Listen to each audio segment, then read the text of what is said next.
आप लोगों को थोड़ा-सा मोटिवेशन देने के बाद मेरे अंदर खुद भी अब थोड़ा-सा मोटिवेशन आने लगा है फिर से कि क्या मुझे फिर से टीजीटी कमीशन की तैयारी कर लेनी चाहिए या नहीं करनी चाहिए। ये मैं अभी सस्पेंस में हूँ थोड़ा। सस्पेंस भी इसलिए है क्योंकि आपको पता है कि जब एक बार ऐसा हो जाता है ना कि हमने इतनी पढ़ाई की और हमें वो चीज़ नहीं मिली, तो हम टूट सा जाते हैं एक तरीके से। अब नहीं करना है तैयारी वैयारी, हमने इतना टाइम अपनी स्टडी में लगा दिया, इतनी मेहनत हम लोगों ने की, लेकिन उसका कोई रिजल्ट नहीं मिला। तो इसलिए थोड़ा सा इतने टाइम से मैं रिलैक्स थी। मैं सोची थी कि मुझे अब पढ़ाई नहीं करनी है, ये सब कुछ।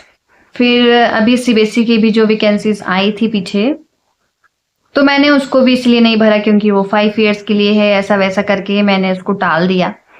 फिर एक सर ने मुझे बोला था कि आपने क्या उसका एग्ज़ाम भरा है? तो मैं आपको बताऊँ, मुझे ना एग्ज़ाम से ज़्यादा ये टेंशन होता है कि एग्ज़ाम सेंटर कहाँ आएगा।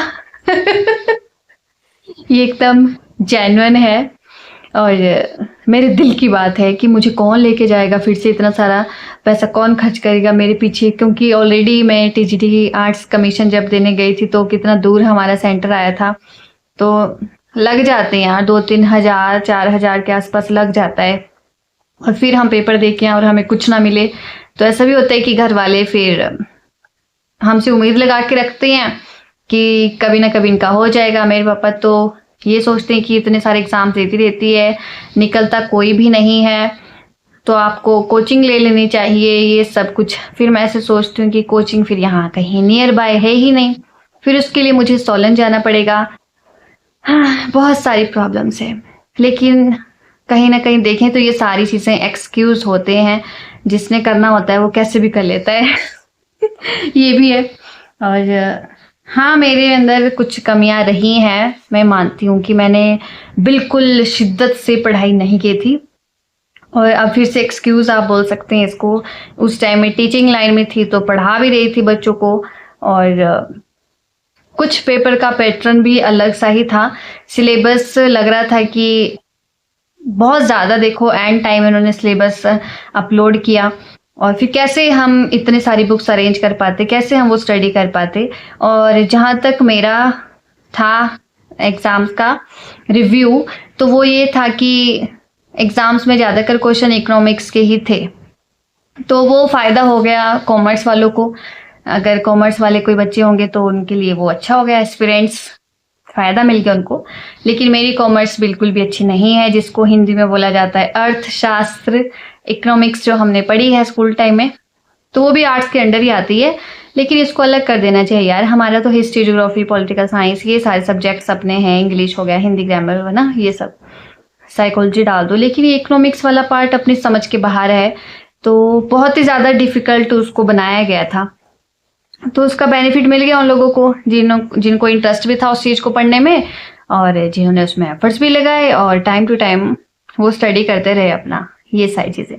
तो गलतियां तो मुझसे भी बहुत ज़्यादा हुई हैं कि मैं नहीं पढ़ पाई उतना ज़्यादा जितना मुझे पढ़ना चाहिए था।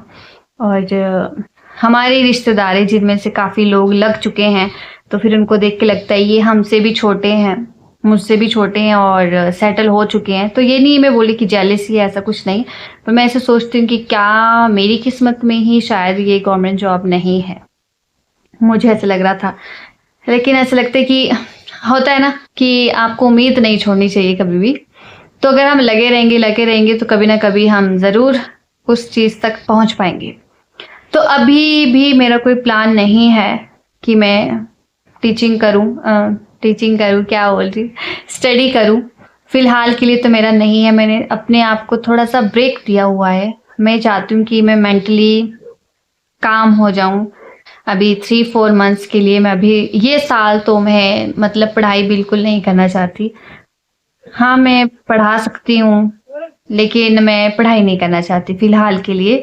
इसके पीछे मेरा और भी रीज़न है जो मैं अभी आपके साथ शेयर नहीं कर पाऊँगी, उसके लिए दिल से सॉरी। लेकिन आप बहुत जल्दी आप वो रीज़न भी जान पाओगे। और बस यही है कि अब आगे क्या करना चाहिए। लेकिन अगर आप लोग सोच रहे हैं ना कि हमने एक बार एग्ज़ाम दे दिया तो हम फेल हो गए। आप फेल नहीं हुए, वो शुरुआत है। बोलते ना कि जब तक इंसान गिरता नहीं है ना, वो उठना कैसे सीखेगा। तो वही चीज़ है, अब हम सब गिर चुके हैं ज़मीन पे बुरे तरीके से। लेकिन हाँ, अगर हम फिर से उठें, हम फिर से वही स्ट्रेटजीज़ को अपनाएं, स्ट्रेटजीज़ थोड़ी सी चेंज कर लें और हार्डवर्क को थोड़ा सा बढ़ा दें, पेशेंस रखें, डिसिप्लिन रहें, तो ऑफ कोर्स सब लोग सेटल हो सकते हैं। और मैं तो अभी अनमैरिड हूँ, लेकिन जो मैरिड होते हैं मुझे पता है उनको हमसे भी ज़्यादा टेंशन होती है। उनके पास अपने बच्चे भी होते हैं, अपनी फैमिली भी है, सबके साथ एडजस्ट करके उनको कैसे एग्ज़ाम क्लियर करने हैं, वो तो बहुत ज़्यादा डिफ़िकल्ट है। और मुझे देख के हर कोई बोलता था पहले कि आपके पास तो बहुत ज़्यादा टाइम है, शादी के बाद तो आपके पास बिल्कुल टाइम नहीं होगा, अभी आप अनमैरिड हैं तो आप कर सकती हैं, ये वगैरह जो भी है। लेकिन किसी को किसी की प्रॉब्लम समझ में नहीं आती और ना ही कोई किसी की दिक्कत परेशानी को समझ सकता है। तो चाहे आप मैरिड हो चाहे अनमैरिड हो, सबके लिए सिचुएशन सेम ही है।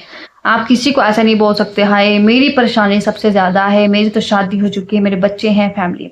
और ना ही आप ऐसे बोल सकते हो मेरी तो शादी नहीं हुई है लेकिन मेरे पास कोई प्रॉब्लम्स ही नहीं है, मैं तो खुश हूँ, मेरे से सब हो जाएगा। ये भी इजी नहीं है, उनके साथ भी बहुत सारी प्रॉब्लम्स होती हैं। अगर आप ओवर एज होते जा रहे हैं फिर तो आपके साथ प्रॉब्लम्स ही प्रॉब्लम्स हैं। वो जो प्रॉब्लम्स है वो आपके साथ चलती रहेगी और पीछे से सोसाइटी भी आपको पुश करती रहेगी कि थोड़ा आगे बढ़ो, यहीं पे ही क्यों रुक चुके हो और ऐसा भी लगता है कि इतने ज़्यादा हमने पे किया है अपनी स्टडी को, खर्च किया है इतना सारा पैसा कि हम कुछ बन पाए अपनी लाइफ में, तो फिर ये भी होता है कि हम क्यों नहीं बन पाए। मैं बहुत बार सोचती हूँ, मतलब भी घर का कंडीशन हम लोगों का इतना अच्छा नहीं है, तो और मैंने जॉब भी ऐसे टाइम पे छोड़ी कि मुझे नहीं छोड़नी चाहिए थी उस टाइम पे, ऐसा टाइम है ना। पर वो सिचुएशन ही कुछ ऐसा था, ये नहीं कि स्कूल की तरफ से प्रॉब्लम्स थे, मेरे खुद के प्रॉब्लम्स थे। रास्ते से आना जाना, मतलब आपको क्या बताऊं, पैदल आना पैदल जाना, जंगल का रास्ता, बहुत टाइम पे लोग मिलते रहते थे रास्ते में, ऐसे डर सा लगता था अंदर। होता है ना, बीइंग अ गर्ल अगर आप हैं तो फिर टेंशन होता है कि अब कैसे इस रास्ते को पार करें, कैसे जाएं। गाड़ियों से डर लगता है, कोई गाड़ी ना रुक जाए, ऐसा होता था। बहुत बार गाड़ियां रुकती थी, मैं भागती थी।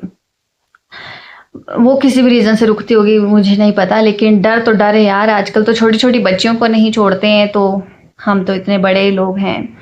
तो इतनी बुरी हालत थी उस टाइम, तो कोई भी नहीं चाहेगा या फिर कोई भी माँ बाप नहीं चाहेंगे कि उनके बच्चे ऐसे जाएं। और स्कूल की तरफ से ये प्रॉब्लम था कि उन्होंने बस में आना जाना अलाउ नहीं किया।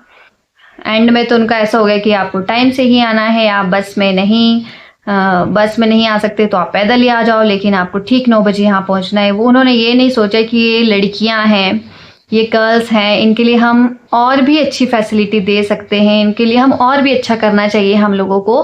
क्योंकि यार उनको सोचना चाहिए, मुझे लगता है ये सारे स्कूल्स के लिए मैं बोलूँगी। अगर आपके स्कूल में कोई फीमेल स्टाफ है तो उनको ज़्यादा प्रायोरिटी दिया करो, क्योंकि वो जितना आपको दे सकती है ना, जितना बच्चों को वो दे सकती है ना चीज़ें, वो मुझे लगता है कोई मेल टीचर नहीं दे सकता। हो सकता है आपको बुरा भी लगे, क्योंकि उनको फैमिली संभालना, ये सारी चीज़ें करना, उसके बाद फिर वो स्कूल आ रही हैं, सब कुछ कर रही हैं एंड ऑल यार। और जैसी तो मेरी कंडीशन थी बहुत भयंकर वाली, पैदल आना पैदल जाना। और मैंने बोला भी था, रिक्वेस्ट किया था कि सर आप मुझे, सर मैम जो भी, क्या मुझे फैसिलिटी दे सकते हैं क्या, मैं बस में जा सकती हूँ। नो वे, कोई जवाब नहीं, कोई रिस्पॉन्स नहीं कि नहीं आपको 3 बजे ही जाना है। मतलब समझता नहीं है कोई भी अगर सब समझते तो फिर आज लड़कियां भी इतनी परेशान नहीं होती प्राइवेट स्कूल में। और मजबूरी हो जाती है उन फीमेल्स की वहाँ पर जॉब करने की। हाँ, अब बहुत सारी फीमेल्स ऐसे भी थी, स्टाफ ऐसा था जो बस में ही आता था, बस में ही जाता था, लेकिन उनकी मजबूरी भी थी कि उनको बच्चों के साथ ही आना, बच्चों के साथ ही जाना। चलो उनको बेनिफिट भी मिला उस चीज़ का, लेकिन मेरे लिए तो कोई बेनिफिट नहीं था। बेशक मैं नज़दीक से ही थी, मैं 1.5 किलोमीटर से ही जाती थी, ज़्यादा दूर नहीं था। लेकिन जो वो 1.5 किलोमीटर का रास्ता है ना, आप बोलो तो आजकल 10 मिनट भी आप कहीं अकेले नहीं जा सकते हैं बाहर, 5 मिनट भी नहीं जा सकते हो। इससे भी कम बोलूँ तो 1-2 मिनट के लिए भी घर से बाहर चले गए तो आफत है, कुछ भी कभी भी हो सकता है। इतना बुरा टाइम अब आ चुका है, लेकिन कोई समझता नहीं है इस चीज़ को। और फिर मैं अभी नोटिस कर रही थी कि उसके बाद से स्कूल में कुछ चेंजेस भी आए हैं। वो जो फीमेल स्टाफ से मैंने देखा इस साइड से, जो मेरी साइड से जाते हैं, वो अब स्कूल बस में ही जाते हैं या स्कूल बस में ही शायद आते हैं। मैंने सुना था ऐसे, लेकिन चलो अच्छा हुआ मेरे जाने के बाद ही, चलो कुछ अच्छा हो गया। सच में मैं ये दिल से बोलना चाहती हूँ कि आप फीमेल टीचर को प्रायोरिटी दो, प्लीज प्लीज प्लीज। यार वो इतना दूर से आ रही है आपको, मतलब वो बहुत कुछ स्कूल के लिए ना दे सकती है, अगर वो चाहे ना बहुत कुछ दे सकती है, अगर आप उनको खुश रखें तो। खुश इन द सेंस, आपको ऐसा नहीं है उसको कि बहुत ज़्यादा सैलरी चाहिए। अगर आप मिनिमम अमाउंट 10K भी रख देते हैं ना, तो वो इतनी ज़्यादा सेटिस्फाई है। और अब उसको मेंटली प्रेशराइज नहीं कर रहे हैं, उसको खुश रख रहे हैं। आप स्कूल बस में आइए, स्कूल बस में जाइए, आपको अगर छुट्टी चाहिए तो आप ले सकते हैं, वो भी आपको कोऑपरेट बहुत ज़्यादा लेवल पे करेंगे। लेकिन नहीं, उनका मेंटलिटी ऐसा है। और मैंने सुना है कहीं, किसी ने मुझे बताया था अदर स्टेट के बारे में, कि हमारे यहाँ पे तो फीमेल टीचर की बहुत इज्जत होती है भाई, बहुत ज़्यादा रिस्पेक्ट की जाती है, मेल टीचर से ज़्यादा इनको पे किया जाता है। और बोलते कि हमारे घर से ही स्कूल बसें जाती हैं प्राइवेट, और आती भी हैं जाती भी हैं। तो जो फीमेल स्टाफ है उनको स्पेशली बोला गया है कि आपको बस में ही आना है और बस में ही जाना है, कोई भी टीचर पैदल चलते हुए नहीं दिखनी चाहिए, ये उनको बोला गया है स्पेशली। और अगर वो छुट्टियां लेना चाहती है तो उनसे पूछा जाता है कि आप अगर छुट्टियां लेना चाहती हैं कुछ भी टाइम, पता है ना कि कितनी सारी प्रॉब्लम्स होती है फीमेल के साथ, उनको घर भी एडजस्ट करना है, उनको अपने हस्बैंड के भी ताने बाने सुनने हैं, उनकी डांट सुननी है, अपने इन लॉ से भी कुछ होता ही है, सबके घर की प्रॉब्लम से ये तो होता ही है, नॉर्मल है ना। तो फिर ये सारी चीज़ें फेस करके वो बेचारियाँ आती हैं। तो फिर उनको ये भी बोला गया है कि, सॉरी बर्प हो गया, कि अगर आप अगर आप छुट्टी लेना चाहते हैं तो आप ऑफ कोर्स छुट्टी ले सकते हैं, आप बोला करो अगर आपको छुट्टियां चाहिए तो आप बताओ वो फीमेल टीचर स्कूल को क्यों कोऑपरेट नहीं करेंगे? वो चाहेंगे ही नहीं वहाँ से जाना, उनका दिल ही नहीं करेगा। आप उनको भेजना भी चाहोगे कि स्कूल छोड़ दो, वो नहीं छोड़ेंगे। वो जाना ही क्यों चाहेंगे ऐसी जगह से जहाँ उनको घर से भी ज़्यादा रिस्पेक्ट मिल रहा है, उनको प्यार मिल रहा है। वो चाहे आप सैलरी उनको कम ही दे रहे हैं, लेकिन उनको इज्जत मिल रही है, वो रिस्पेक्ट उनको मिल रही है, जिसके लिए वो भूखी हैं, वो चीज़ उनको दी जा रही है। तो फिर मैं बड़ी हैरान होगी कि यहाँ तो बड़े बुरे हाल है। जहाँ पे मैंने टीचिंग करवाई थी तो शायद और जगह पे भी ना हो मे बी, लेकिन ऐसा कभी भी नहीं होना चाहिए। अगर फीमेल स्टाफ है तो ज़रूर उनकी रिस्पेक्ट की जानी चाहिए। रिस्पेक्ट ये नहीं है कि आप अच्छा बोल रही, वही रिस्पेक्ट हो गया, चलो वो तो है ही, एक मॉरल वैल्यू है, तमीज़ से बात करना, वो सारी चीज़ें, वो तो दिखाता है आपका नेचर, है ना, कि आपके संस्कार हैं, वो वैल्यूज़ हैं। लेकिन दूसरा ये कि आप उनका बोलते सिक्योरिटी का भी ध्यान रखो, है ना। अगर आपके स्कूल में वो पढ़ा रहे हैं और अगर टीचर ही स्कूल में नहीं होंगे तो कौन पढ़ाएगा बच्चों को? तो टीचर से ही बच्चे हैं, ये बात समझ लेनी चाहिए। अगर टीचर ही स्कूल में नहीं है तो चाहे आप जितने मर्जी बच्चों को इकट्ठा कर लो, आप अकेले कितने ही बच्चों को पढ़ा लोगे, कितने ही बच्चों को हैंडल कर लोगे। तो ये मेरे मन में था, मुझे बोलना था और आज मैंने बोल ही दिया। तभी मैं देखती हूँ कि आगे का स्टडी का कुछ अगर कुछ बनता है तो, मेरा मूड होता है तो मैं ज़रूर आप लोगों के साथ शेयर करूँगी कि मैं क्या क्या चीज़ें पढ़ रही हूँ, जिससे आपको भी बेनिफिट मिले। और अभी गॉड नोज़ कि अब कब TGT आर्ट्स कमीशन फिर से आएगा, होप सो कि जल्दी आए।